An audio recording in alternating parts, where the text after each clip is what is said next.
Season 3 of You and Me Kid is brought to you by Seattle Sperm Bank. If you're planning to become a single parent by choice, you know this journey can be both exciting and daunting. That's where Seattle Sperm Bank comes in. They've got an amazing selection of donors and a super supportive team ready to help you find the right match. They were so warm, helpful, and kind to me as I picked my donor. I cannot recommend them enough. From the screening process to all the resources they offer, I really felt like I had an expert partner through the whole process. For my listeners who want to check them out, head to seattlespermbank.com and grab a free all-access pass using the code YouAndMeKid to start your search today. Welcome to Season 3 of You and Me Kid, a podcast about starting and raising a family on your own, where I speak with other single moms, those still considering, and experts in relevant fields to give you a real sense of what the day-to-day experience of solo parenting looks and feels like. So wherever you are in the process, I hope this podcast provides some support, helpful info, and most importantly, humor. Thanks so much for listening. Now let's get to it. Okay, Lauren, I'm so excited to finally chat with you. I feel like we've been going back and forth now for 6 months or something, trying to have this conversation. Yeah. And it was so exciting to surprise meet you at a baby shower a few months ago. But we, of course, at the baby shower didn't even get to catch up on all the things. So I'm so excited to actually have this kind of focused time to talk to you about your single momming journey, experience, thoughts. So yeah, just thanks for being here. Oh, I'm glad to be here. Thanks for having me. Excited. Yeah. So tell me a little bit about when the idea of trying to do this on your own started for you. Yeah, definitely. It's interesting. I was looking back. I'm a note taker. I like to go deep on things and explore. And I was looking back at all of my Google Docs. I have this folder that says fertility knowledge is power. I was looking back at that right before our call. And in 2021, actually, that's when I first started exploring things. So it's kind of wild because I'm like, wow, that was already 4 years ago when the seeds were starting to plant for me. And at that time, I was out of a long-term relationship and started to look at, hey, should I freeze my eggs? I'm 36. Starting to, what is this whole world of doing that? And then I also wanted to really give myself time and space to allow for partnerships to move forward. So I was like, okay, I'll freeze my eggs now. I'll explore it, continue to go on this dating journey, but it'll give me a little more security in a way for future motherhood because it was something I always really wanted. And so, yeah, I went through that journey of freezing my eggs, and it took actually about a year before I actually even did it. Just needed to get my financial house in order, things like that. And then after I did that process, I actually had met someone and was in a relationship for about a year. But the big challenge in that relationship was this piece around motherhood. And it was hard for him to get really clear on wanting to have a family. He was younger than me. And it was really challenging because it was this deep-hearted relationship that I was so excited about. And yet we weren't aligned on this really big factor.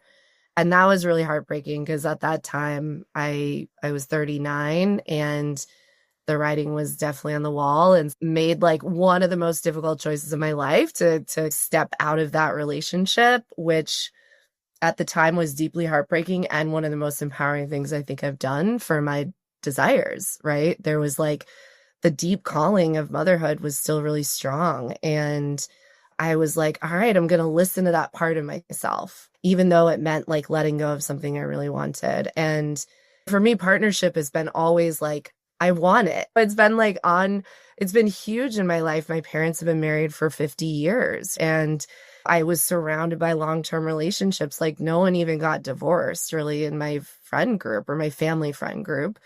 And so I always just assumed it would be that way. And then a year ago, 39, I'm sitting there, I'm like, oh my God, I don't know. I don't know if that's actually going to be my order. Yeah. And it was really, oh man, it was tough. And I gave a few more swings at bat. This past year, I was like, all right, let me get out there. Let me just give it a few more tries.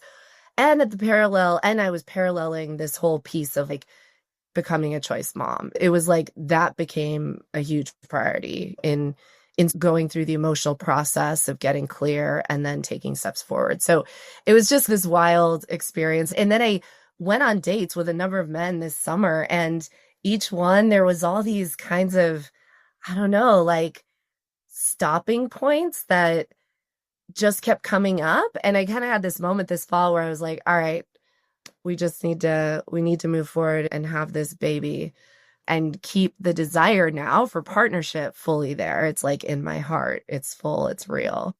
And also the time, I'm about to be 41, is really real. So yeah. I love that you mentioned all that because I touch a lot in my conversations around, I think there's this mental state that a lot of folks go through of, okay, I'm choosing this path in place of partnership. Yes. And whether that's something you feel in your heart or it's something that kind of society puts on you, it's there. And what I have learned in this process and in at my age of 43 too is I know people who are single moms and don't want partners. I know a lot of people who are single moms and absolutely want partners. There's a category of people who got pregnant and met people while they were pregnant. Started the IVF egg freezing process, met people during that process. Sometimes it worked, sometimes it didn't. And then there are folks who have continued actively dating through all steps of this process. And so the way that you've said it, which is it's not in place of, it's not this or this. You can do both in parallel. I went through a phase definitely where I was on dating apps, but I was nearing the corner of 4 months pregnant. And I was like, okay, this is going to maybe be an awkward thing that comes up on the first date. And so I hit pause for a little bit just so as not to have someone be like, are you pregnant on our first date?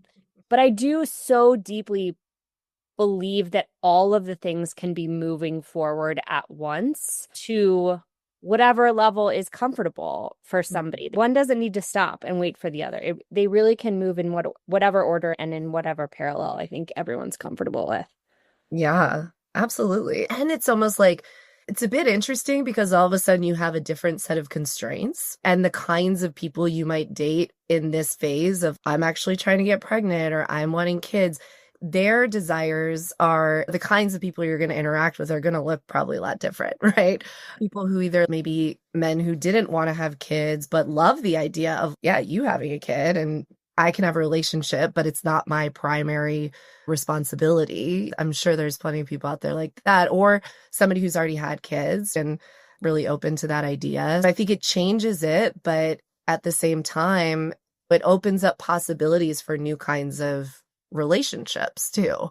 I totally agree. I have 3 very close friends who met people either right before they did their transfers or after. Those people are not the biological father of their child, but have all stuck around. And for all intents and purposes, all 3 relationships are well on their way to lifelong success.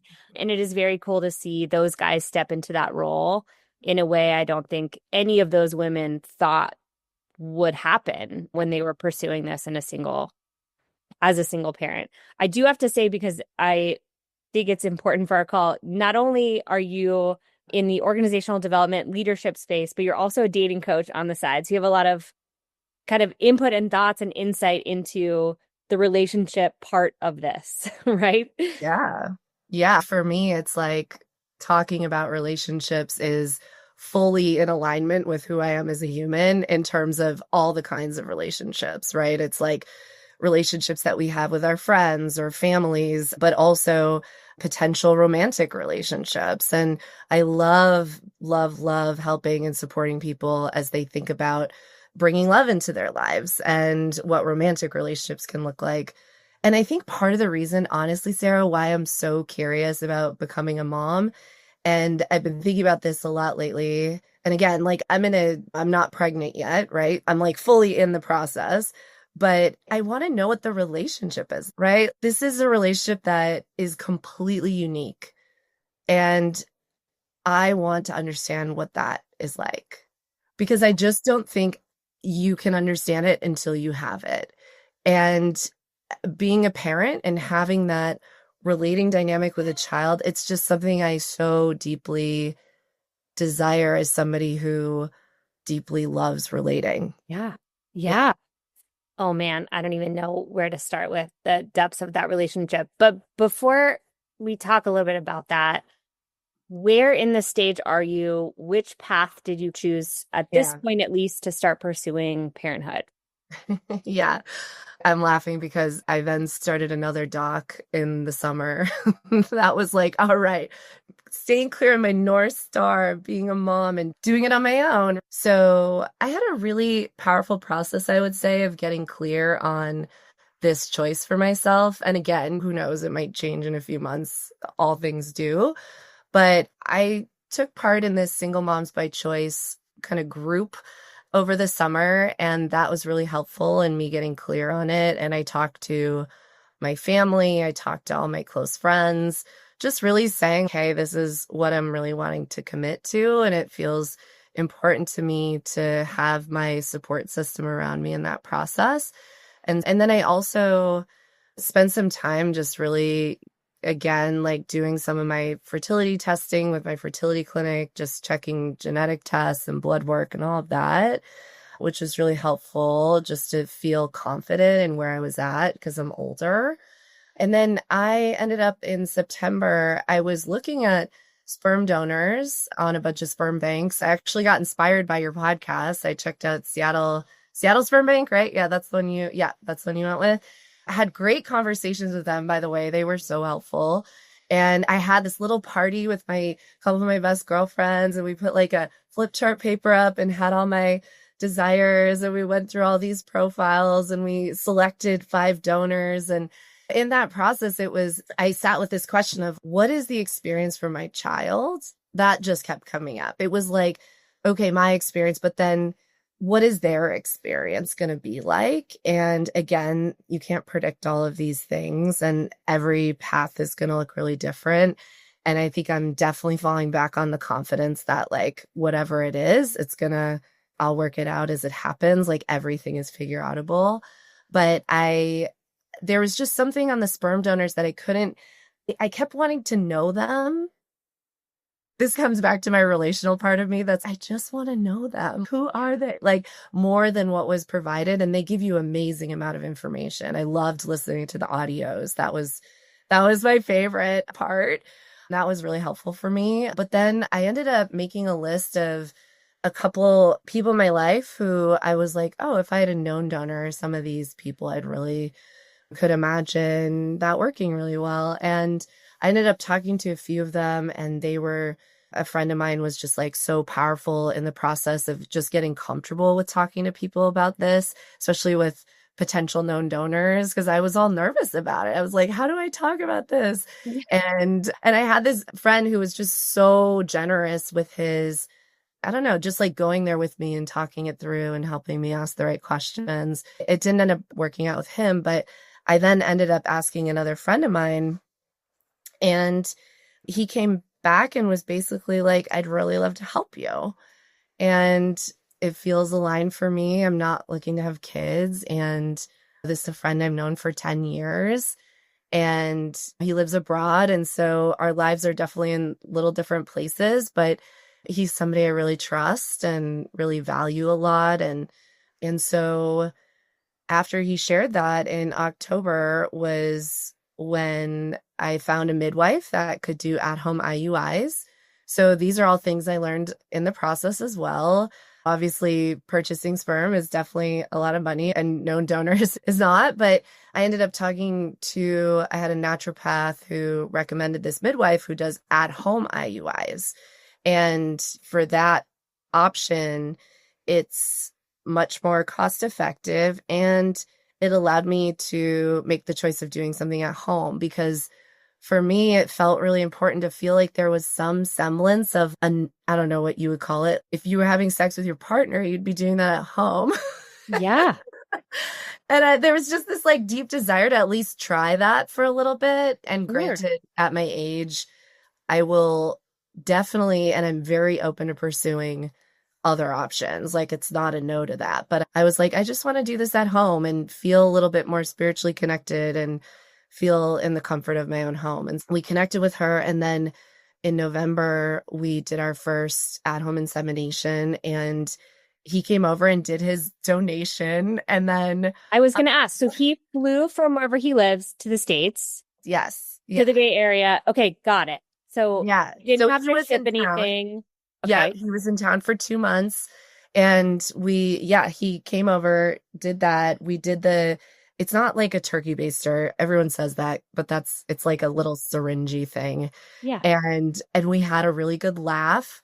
I was like, what kind of music do you want? And we had this moment, and I was tracking my fertility on an ETO, which my midwife recommended, and it tracks all your hormones and can be really, I've loved using it, by the way. It's been such a game changer for me. And I also love it because I feel more empowered with understanding my cycles and my energy and when exactly my ovulation window is and all of that. So anyway, he came over, and then we did one round of just me doing the syringe. And then 2 days later, in my peak ovulation window, my midwife came over, and she set up like a full on like science experiment in my room where she like, I forget the name of the thing, but it like spins the sperm around and Oh, takes out yeah. particulate matter. And then both my friend and I like literally looked at his sample under a microscope. She was like, "Do you want to look at it?" And we're like, "Yeah, sure." Oh my gosh, this is some next level in-home service. It was so funny. And then my favorite part, I think it's okay to share this, but she was like looking in the microscope. She turns around and she's, "Wow, good swimmers, lots of them." Good. That's all you want. Yeah, my friend was like, "Do you say this to all the guys?" It just felt Yeah. good. So anyway, but yeah, we tried that and it didn't take, so that was a bummer. And then we did it in December again and it didn't take. So I'm basically 2 months in.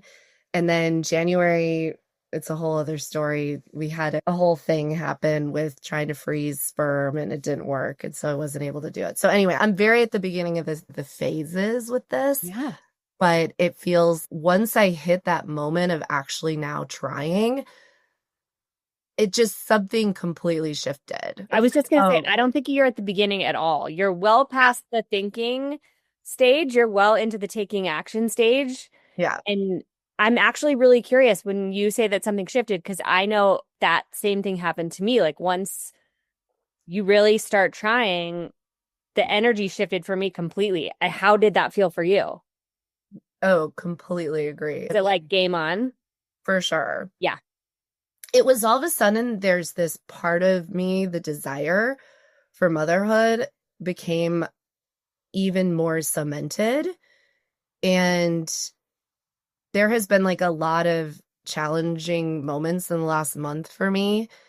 But what's remained like fully clear is that I'm like fully in this path. And I'm like, I don't care how it's happening. Let's do this. Yeah. You know what's interesting too is I think a lot of people have that experience. I do know people that have not had that experience too. And I always tell folks that it's like you can stop or pause Yeah. or completely bail at any point in this process, but to just take it step by step and pay attention to, oh, is this still feeling important? Is this still feeling right? Is this still feeling important? Is this still feeling right? Every blood test, every next decision that you have to make.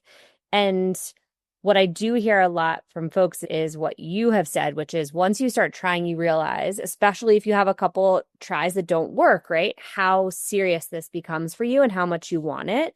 Yeah. And a little bit of that heartbreak sometimes is good, I think, for the motivating factor of, okay, let's do this. Like I'm open to broader options that maybe than I was open to maybe 2 months ago. And it completely changes the momentum Yeah. once you Yeah. get going.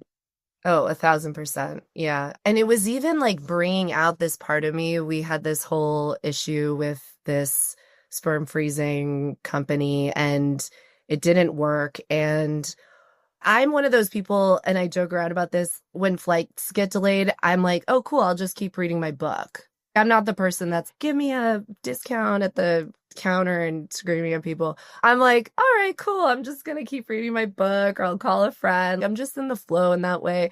But it was interesting with this last month where all of a sudden it was like I felt so focused on my desire. And all of a sudden I was just like, this is not acceptable. Like, you need to fix these things. Like, all of a sudden, this part of me that almost felt like the like mama bear, right? Yes. It's like preparing me in a way for this like future state of being a mom. It's like, I'm going to have to advocate for things that I probably might not have done for myself even.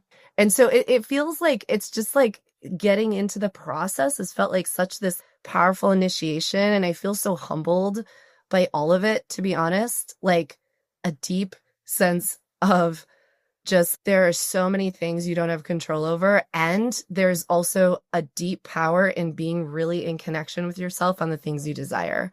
Yeah. Yeah. I also felt that dichotomy a little bit too, in that the waiting got really hard, the not knowing got really hard. But I did find from the minute that I froze my eggs, this really crazy source of like empowerment that I was doing this on my own. I didn't need anybody else to do it for me or do it with me. And there was something really cool about that and my ability to move this forward without needing, because I think you just spend so much time thinking it's going to look a certain way and there's going to be another person being a part of it. And then when you just take that away and you take the weight off of it and it becomes all of your own decisions and you being able to just trust your own gut, I think that felt super empowering for me. And Yes. at the same time, and I'm interested in how you have felt about this, is it took the weight off of any potential dating relationships. And I don't mean like even dates that were scheduled, just on the big picture. It completely takes the weight off of that future partner for me because I don't need them for this anymore. I'm looking to them to be a different kind of partner than what I would have needed 2 years ago. And I really like that a lot.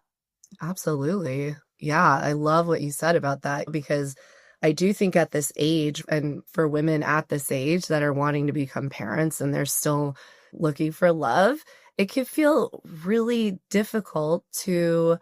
I don't think it doesn't feel good for women either to say, hey, I have to speed this process up, right? For me, I'm like, I want to fall in love at the pace that love happens. I want to develop a relationship at the pace of the relationship, right? Versus the pace of like my fertility need. Yeah. And right. Might look out with somebody who's like fully there with you, amazing. But that's not always the case. And it's not always the case that you're going to find like your healthiest relationship that way either, right? And so it's Such like a good being point. able to take that pressure off a little bit and look at relationships a little differently and dating differently, I think can be really powerful. And for me, I'm still in the beginning phases, like going on dates and figuring out, okay, do you talk about it on date one?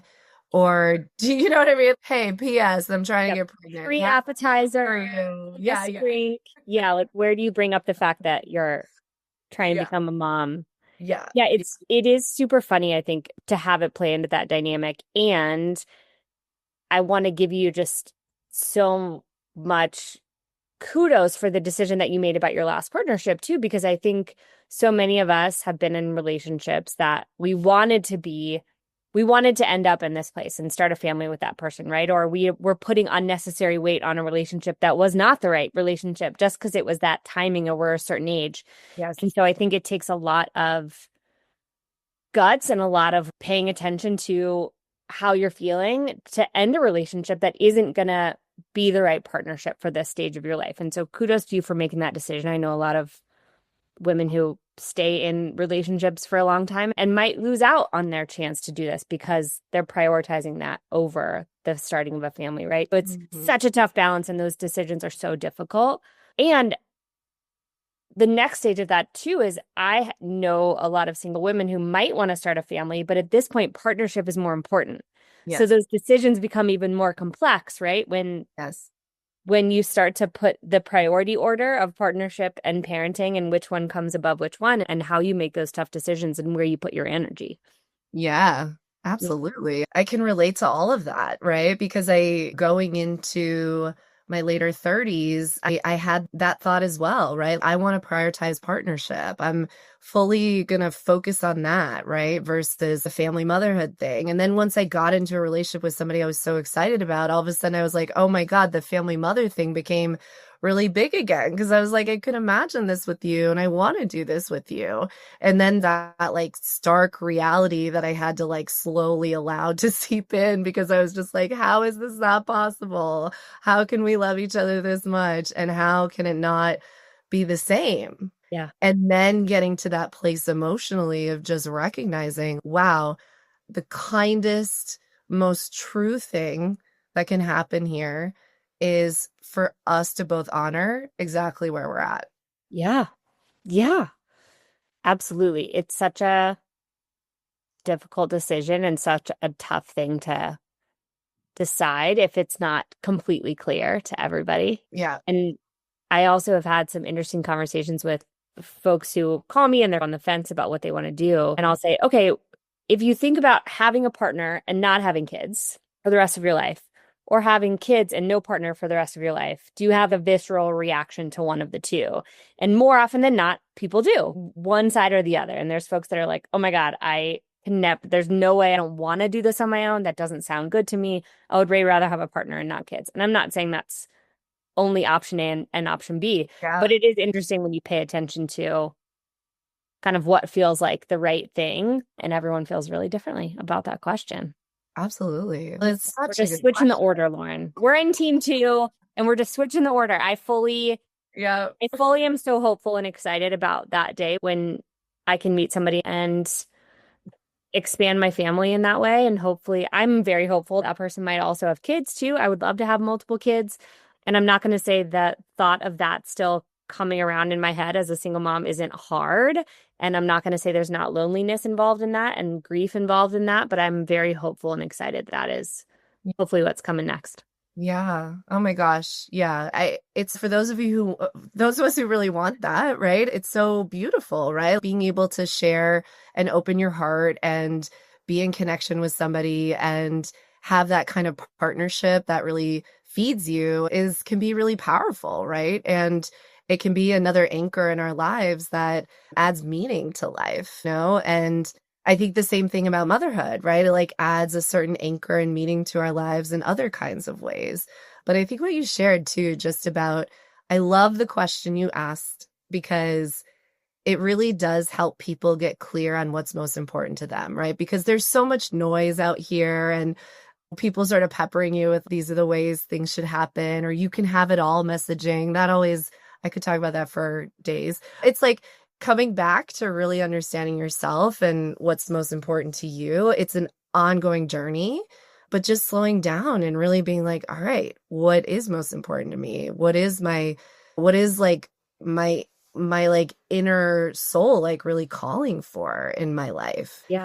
And it can be hard, but when we're aligned in that, I think everything becomes a little easier, to be honest. Yeah. I use the metaphor all the time of feeling like you're a couple like TV stations off from the right one. And with Mm, me, you're like, something just like isn't fitting. And all of a sudden you like change the channel and you're like, and that's what happened to me when I felt like I really started the process is I was like, ooh, I'm on the channel now. Let's go. yeah. I'm like, and the right information was coming in and the resources were coming in. And I felt like I was just like on the path and making it happen. Whereas it's so much to balance and it's such a big decision to make, especially if you're in a relationship and maybe that person doesn't see eye to eye on it or doesn't want to be the biological parent. It's a lot. The complexities add up. But I think you just have to pay attention to, you have to pay attention to your own gut about it. And just like you did, just start putting the data together. Pay attention to your gut and go to your doctor. Pay attention to your gut and get some basic blood work. Pay attention to your gut and maybe just jump on a Zoom with a fertility team. Just start putting together the info so you Yeah. feel like your gut is backed up by the reality of what this might look like for you. And then just keep paying attention. If it doesn't feel right, it doesn't feel right. Yeah, Real, you know? totally. And I think that's a big part of it too. It's like your intuition, but then it's also taking action, right? Yeah. It's like we have to take action to then pause again and be like, all right, we're on the right path. And so it's the taking action piece that I think has been so helpful for me. Even in my hardest moments, I'll be like, all right, I'm having a hard moment. Let me work through it, get support and resources where I can, check in with myself. Am I still in alignment? and then take the next step. Yeah. Um, There's nothing more frustrating to me, I think, as a get it done type, a take action type of person than meeting with someone who is thinking about this choice and is convinced it's not going to work for them, but hasn't tried one thing. mm, I'm not, this isn't going to work out and I'm not going to have a family and whatever. And then when I ask, what have you done? You might have a vitamin B deficiency and that's why you're not pregnant. Like, it might be something so little, but you have to do something. yeah. You have to move the car down the road. You can't only be thinking about 10 years from now. You have to just start the process and see how you feel in it. But yeah, it's very hard for me to keep my cool with folks who just want to vent about not having a family or vent about their ability to not have kids when there's absolutely no proof of that or action taken to figure out ways to make it happen. And I've met a few of those people, and it's just do something, just talk to someone, Just give it a shot. just give it a shot. There's a billion ways to make a family if you Yes. want it. Yes. Yeah. Go ahead. No, you go. Oh, I was going to say one other thread that I want to pull on is that I've been really like looking back and reflecting on a lot is actually going through this process, even though it's had its challenges. I feel so much more connected to my body. I feel so much more empowered with my ability to figure out my health needs. And I think like in your 20s and 30s, you're just not utilizing the health system as much. It's Yeah. if hopefully you're not using it, but I feel like I've had to advocate, figure out different providers, go back and learn a lot, reach out to new kinds of people to get advisement or insights. And then just really tracking my cycles has been like revolutionary for me. Even that action, like if you're somebody who's like thinking about it or anything, just like honestly, step one, get on a period tracker, or I use an ETO. It's a little more like when you're really in it, but just start to check your cycles because that's like the number one thing all your providers are going to ask you anyway of like, how long is your cycle? Is it regular? Like, how many days do you bleed? Are you ovulating on the same kind of frame? Dates, things like that. Even that alone was so useful. And I wish I would have started it a long time ago. Yeah, same. I had no idea money. when I was ovulating. I had no idea. And so I just ate those little ovulation sticks from Amazon. You get like 1,000 for $5. Yeah. Yeah. And turns out it was like fairly regular. But yeah, I totally agree with you. I think the knowledge is really empowering about your own body. And man, does that continue through pregnancy I'm sure. and postpartum for sure. But yeah, it's just there's so many steps you can take on your own without having to start paying money and engaging with fertility clinics to just start to wrap your head a little bit around what's going on. And there's also a lot of like basic health blood testing that doesn't have anything to do with pregnancy that also could give you a sense of other things that are happening in your body. Yes. Especially at our age, good to have a general sense of how's my hormones, how's my thyroid, do I have any vitamin deficiencies? Yep. If you see it as just getting a good holistic view of your health as step one, I think that's really empowering. Definitely. Yeah. Are you still working with the known donor? Are you guys going to keep moving through to the next phase? Where's head on that one? Yeah, really, it's very timely, this question. Yes, he's the primary donor, and he had a recent accident actually in Europe, and so he's needing to stay there for his own health and wellness for the next couple months. And so that was another big decision point that we just made this past week. Again, wild, all the things we don't have control over. Yep. And it was really difficult because I obviously just went through this whole process. I was excited and I think we both were. And then obviously he needs to take care of himself. And at the same time, that call has been like really strong for me. And missing months right now, about to be 41, also felt really challenging. Like when I sat with that, I was like, oof. And flying and getting to him and all of those things, it takes a lot of energy. And also, as women, flying and time changes and all of that actually can be disruptive to our ovulation cycles. And yeah, I just sat with that decision again, sitting with hard decisions around things you don't have control over, and really got clear that it felt important to continue the process. And so we talked about it and we got aligned, and I'm going to go back and do some sperm bank options for the next couple months. And then when he gets back, we're going to actually, if I'm not pregnant, have him store samples at the local sperm bank so that if anything happens for him or if he needs to go somewhere else or go back to Europe or any of those things, we can both have peace of mind that I can easily access those samples for months to come. And it sets us up for more success in terms of me going into a fertility clinic, which I definitely plan to do if I'm not pregnant after the next couple cycles. This age, a lot of advice I got, and I've been thinking about it. It's like most 80% of women will get pregnant after 6 months. I think it's something around that. But if not, especially as you get older, it's just start going in and getting support after 4 months if it's not happening naturally. So yeah, by that point, if I'm not pregnant, I'll be working with a fertility clinic, and then having his samples in a sperm bank allows us to just easily ship his samples and all of that. So we Test had to them and readjust. maybe make embryos and all the things. Exactly. And then if I want to do IUIs at the clinic, if I want to just move right into IVF, all of those options are still there. So That's great. I love that. I have to ask, because we haven't talked about this on the podcast yet, but did you write up any legal paperwork? Did you make any agreements? You did. I'm seeing you nod. What did that look like, if you don't mind sharing? yeah, definitely. I think the first thing we did was we created a set of agreements just between the two of us that felt really aligned for what felt important to us and our needs. And so that was really helpful just to get a sense. Like, I did some research, looked at other known donor options or how people thought about it or had those early conversations with known donors. So we went through a lot of those questions of just what would he want his role to be, making sure that he felt really comfortable with just not having any parental rights. That was important to both of us. He's very much like, this is for you. This is not something that is important to me, but it's important to him that he supports it. And then we talked about just expectations in our own relationship, what felt important to us. And I'm learning a lot in that process still, right?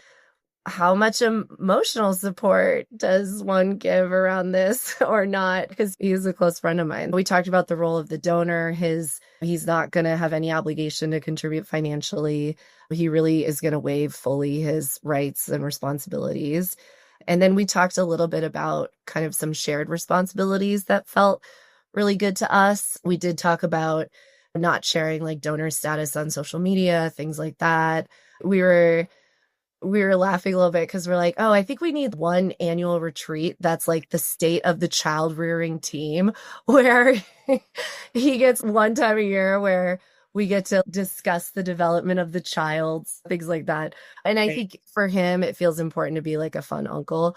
And then we found lawyers. So that was a really important part, very important with known donors. And the process has been really straightforward and really easy. Definitely, again, costs money. It was about $1,000 to do it, and highly recommend with any legal agreements that like you find a provider that has clarity of how much it'll be, because they can get expensive to work with lawyers, obviously. But the folks we found had a lot of experience with working with known donors. This is a big part of their work, and they had a flat fee and have been incredibly helpful. So that legal document has to be in place before you conceive. And then that gives you full legal rights and responsibilities. And then the known donor won't be on the birth certificate. So that's another big important part of the puzzle. So yeah, it's been pretty straightforward in that regard. But again, a lot of things that we were trying to figure out as we went. Yeah. Yeah, I think the legal side is something people don't think about, or at least when I was considering that, it didn't come up really. And I think those conversations, are very important because there are legal ramifications of having a baby with someone. And if something were to happen to you, or if you were to try to take them to another country and that name is on the birth certificate, like there are logistics that matter in this process. But I also think not only having that discussion one-on-one, or maybe having that discussion with a therapist or the legal team, brings up questions you would not know or think of, or they're trained to know all the possible scenarios, right? And so I think it's such a healthy thing to have that all in place, because throughout that questioning, there may be something that flags, oh my gosh, we're not the right combo for this, or oh, I'm not ready for this, or maybe the donor isn't ready for this. And so it's such a great part of the preparation instead of just being like, oh, you're my friend and I like you and I want to help you out and I love you. It's so much bigger than that, that having professionals asking those questions, I think, is really essential. Definitely. Yeah. And there's so many questions too that we both recognize like we wouldn't necessarily have answers to right away because we don't know how we'd feel. Yeah. And I think that's also really real. Like right now, for example, it's like disclosure to the child. That's a consideration, right? Like, how will they be informed and the identity of the donor? And if so, when and how? I can't fully predict that, but I don't know who could. But it's something we'll come back to. But what did feel important was to really understand the role that felt most important for him to play so that we were in alignment on that. He was really clear. I don't want parental responsibilities. I do like the idea of being like a fun uncle that can pop in from time to time, or there's a relationship. But again, there's going to be like a lot dependent on the child's experience, right? Yeah, There's you've got a third person on the team that is going to yeah, play heavily into this. Yeah. absolutely. Like they might love it or they might not be into it, or I might be in a new relationship and they feel much more like a father role, right? I don't know, but what feels most important to me is that like the very baseline with this donor, like I have a lot of trust with this person and we have good communication. And those two things felt really critical to me. Who he is as a human, right? And again, like having the legal paperwork is going to give us clarity of those roles should anything wild happen, right? Yeah, absolutely. Yeah. Do you feel any questions or concerns about the day to day? Once this does happen, you've got a little person. Do you have the freedom in your professional life to shift as needed, or are you still putting the pieces together around that? Oh, yeah. Wow. Another big part, right? It's like, how does all that work? Bringing in income and also supporting this like family structure.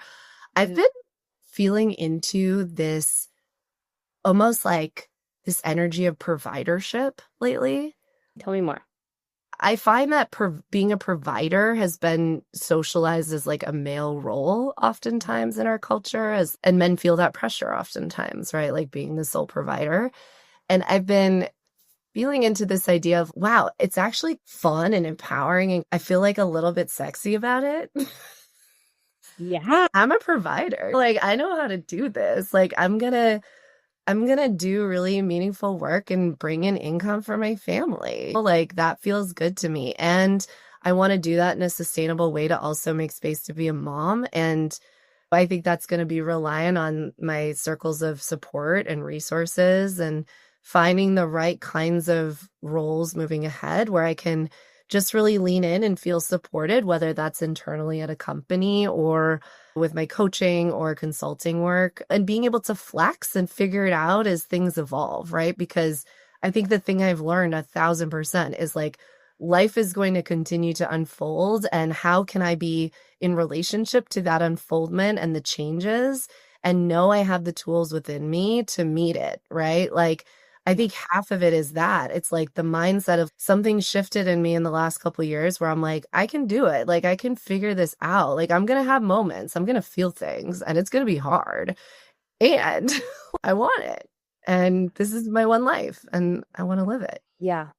I found professionally too, similar to what you said at the very beginning of our chat, which was that like the mama bear was coming out of you in your boundaries working with the sperm freezing company. Is I have found that, especially as a recovering people pleaser, the mama bear comes out for me in protection of me more often in this stage of my life, because I have to set clear boundaries around the type of people that I spend time with, the clients that I say yes to. They have to be okay with me having a sick day because I have a sick kid. They have to be okay with me every once in a while shifting a call or being really clear about, hey, I can show you that house, or I can meet during these hours. I cannot meet during these hours. And if folks are are in a different state, don't understand that, or there's a level of rigidity that doesn't work for me, I just say no. And saying no is not easy for me financially. So I don't want to, that's a big deal for me to have to say no to an opportunity. But I do feel myself tiger momming myself, which I kind of love. Oh, I love that. It's like your own self-leadership, right? It's like your own reorganization of your priorities and what matters and what your needs are. It's like Protecting centering yourself in a myself. different way. Yeah, protecting myself, because protecting me means protecting Ellie, and that's the most important thing. I love that. So what do the next few months look like for you? So you're going to move forward potentially with some frozen sperm options Yes. and try that out, IUI in the home, and Yep. then wait for your friend to recover, hopefully. And if you're not pregnant by then, which I so hope that you are, you will come back into the mix and we'll just keep moving this train down the road, huh? Yep, exactly. So That's the exciting. plan at present. I know that you're laughing, but I do really think that's a great plan. I think knowing the next steps, knowing what happens next, knowing what happens if plan A doesn't work, what plan B looks like Yes. is so important because as you said, it's funny, prior to starting it, you like wait and you come up with all these excuses not to do it. And then once you start, it's crazy, right? How it shifts to, oh my gosh, I have to wait a month till my next cycle. Oh my gosh, I have to wait 2 weeks. And that all of a sudden time becomes like very urgent. Yeah. And how quickly things change on that front. Yeah. And then the urgency working with urgency, right? All of a sudden now you're working with, okay, does it need to feel this urgent? Can I just pause and slow down and recognize? And like there's reality of time at this stage and being 41 and just the desire and the want for something too. So it's all there. It's big life stuff. They're big life stuff. I'll tell you probably when this episode launches, we will already have shared. I have a 2-part series on all of the genetic testing options. If you even get to that point where you want to test the sperm or test your own eggs, even prior to IVF or an embryo, the certified genetic counselor from Seattle Sperm Bank comes on and we talk at length about all of those options just to see if you can get as much info about the health of those 2 parts and then an embryo if they've already been paired together. So that could be helpful for you as well. I love that. Yeah, thank you. Yeah. It's all good information. I've learned so much from your podcast, Sarah, and just such an amazing resource. It's literally in my notes from this summer of one of the like critical pieces of this decision making was just really listening to other women and their stories. It was huge. So thank you for making this happen. Oh, yeah. I'm so glad you found value in it. And I just want to remind you too that I get feedback all of the time from people around how, again, society kind of puts this like negative spin on single parenthood. Oh, you had to do this by yourself. Like how sad for you. But what I have found and what I hear from listeners all the time is this is a completely badass, super empowered, like fun, adventurous, bold group of women. There's nothing sad about this group of people. This is not a place to be bummed about this choice. It is really just an incredible group of women that I've been so honored to connect with and be a part of. And I am so happy to have you be a part of it now. And I hope that you will keep me in the loop on your progress. Maybe by the time this airs, we'll have to do another little update on what's going on with you. Yeah, we've done that a few times. So I wish you all the best of luck, and I'm here to support you in any way that I can. Thank you, Sarah. Really appreciate the time today. It was really fun to chat. Yeah, thank you, Lauren. Thanks so much for listening to today's episode. I hope you enjoyed it. For more information about the podcast or me, go to youandmekidpod.com. See you soon.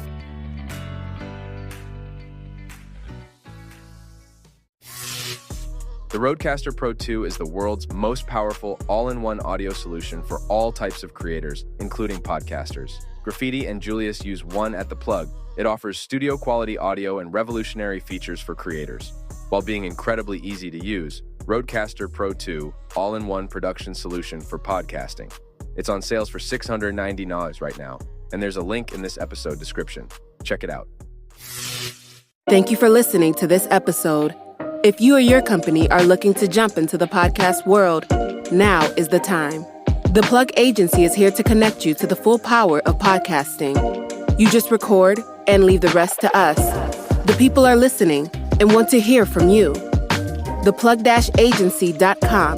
That's theplug-agency.com. Click the link in the episode description for an exclusive offer.